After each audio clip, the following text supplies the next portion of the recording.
I'm Dr. David Wank from Short Hills Design, and in this course we're going to go through a quick start overview of WordPress management. While WordPress management as a whole is a complex set of processes, there are basic WordPress tasks that are important to know and easy to implement for beginning WordPress users. In this training, we will talk about how to log into WordPress and how to reset your password if needed.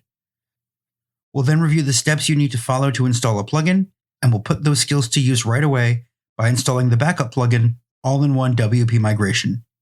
And once we've installed the plugin, I'll show you how to run a backup. Once that's done, we'll talk about how to update WordPress, and then we'll talk about how to update WordPress plugins. Of course, make sure you make a backup before you update WordPress or before you update plugins. Once we're done with that, we'll finalize with going over how to add a new user to your account. This way, you can assign the proper level of access for people on your team. Logging into WordPress. You can log into WordPress by typing in yoursite.com/wp-login to get to the standard WordPress login screen. Enter your username and your password, and you will then be presented with the WordPress backend or administration area. Here's what the WordPress backend looks like. If you don't know your password or you forgot your password, you can always reset it. Navigate to yoursite.com/wp-login as you would go to normally log in and click Lost Your Password at the bottom. You will then be prompted to enter your email address or WordPress username, and you will then receive an email with a link to click in order to reset your password. Note that when you create a new user in WordPress, you aren't required to send the new user the password. So if someone creates an account for you on one of your websites, there might not be a password set until you actually click on Lost My Password to create one. Clients who forget their passwords will often ask me what their password is, and I explain that we can't access it, and that they have to click the Lost My Password link in order to get a new password. Many of the administrative tasks I'm going to show you require that you be a user with administrator privileges. WordPress has permission levels so you can limit what users can do on your website, which is a good thing. Examples include administrator, editor, and author. Don't worry about the differences among these levels now. Just understand that by design, not every WordPress user has full administration access. At Short Hills Design, we always give our clients full administrator access to their sites, but not every company takes that approach. If while you're doing training you find that your screens look different or that you don't have some of the options that you see on the slides, it's likely that you don't have an administrator account. If this is the case, ask your website developer to give your WordPress account admin access.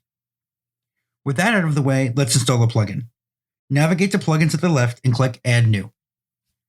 Head over to the search area on the right of the screen and start typing in either the name of the plugin you want to download or a topic such as SEO. In this case, we want to download the All-in-One WP Migration plugin, and I've typed in the first few letters. As you can see, WordPress has listed suggested plugins that match my search. Click Install Now to install the plugin. Click Activate to activate the plugin. Remember, you can install plugins without activating them. This is a helpful feature because you might want to turn off a plugin for a number of reasons. You might not need it anymore, but you don't want to delete it just in case, or you might want to test a different plugin that does the same thing, or you might just want to see how your website runs without it. If you navigate now to the plugin list, you will see that All-in-One WP Migration is now installed and activated. You can tell that it's activated because you see the deactivate option, which WordPress would not show you if the plugin weren't active. Now that we have the plugin installed, we can start to use it. Plugin options will often be either on the left sidebar as a distinct option or as an option under Settings. In this case, All-in-One WP Migration adds its own section to the left menu. Hover over All-in-One WP Migration and select Backups. You will then see the backup screen. Click Create Backup to start the backup process. The backup may take some time depending on how large your site is.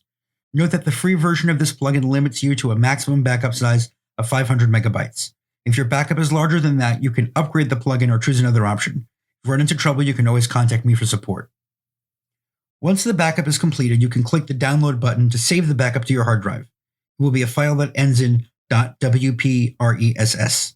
If your backups live on your computer's hard drive, please make sure that the computer is backed up too, as you don't want to lose your website backups if something happens to your computer or hard drive. If you run into trouble and need to restore a backup, navigate to the All-in-One Migration option and click Import. You will then see a file menu where you will be given the option to upload a file. Find your backup file. It will end with a .wpress extension. The backup will initialize and give you an option to cancel or proceed. If you proceed, your entire site will be overwritten and replaced with the contents of the backup, so make sure you want to proceed. WordPress lives in the cloud, and as such, the software is updated often to add features and maintain security. As part of our hosting offering, we update our clients' WordPress installations and plugins once per month, and as I tell our clients, the hardest part of doing it is remembering to do it. Of course, if there is a security vulnerability announced, we do update those right away. A WordPress update might not always be available, but if there is one, you will often see a notification prominently on the back end. You will also see if updates are available by looking at the updates area on the left side of the screen. When there are updates to be made, you will see a red number signifying the number of updates that are available. To update WordPress, click Updates. You will then see a screen that will let you know if there is an update available or not. If there is an update available, click Update Now and wait for WordPress to update. It will usually only take a minute or two. And of course, make sure you create a backup of your site before you update WordPress. Updating your plugins works similarly. You can update your plugins from the same update screen that you used to update WordPress. But for now, let's navigate to the Plugins area by clicking Plugins on the left side. If there are plugins updates available, you will see a number in red next to the word Plugins. Once you click Plugins, you will see the list of plugins. You can individually select which plugins you want to update, but it's often easier to click the Plugins checkbox to select all of the plugins. Then select Update in the dropdown and click Apply. If there's no new update available for a plugin, WordPress will skip the plugin and no changes will be made. Finally, let's quickly look over how to add a user. Click Users, Add User to open up the new user profile. Add a username and email address, and fill in the first and last name. For our clients, we usually use the doctor's full first name and their last name and degree. For team members, we'll use the first name and last initial. You don't need to fill in the website address, and for the role, select either editor or admin. If you're adding someone who needs full site access to manage and possibly break the site, use admin. If you want someone to be able to have access but not full access, use editor. Either way, make sure the checkbox next to Send the new user an email about their account is selected. Otherwise, your new user won't know that you've created an account for them. Click Add New User to finalize creation of the account. Congratulations, you did it.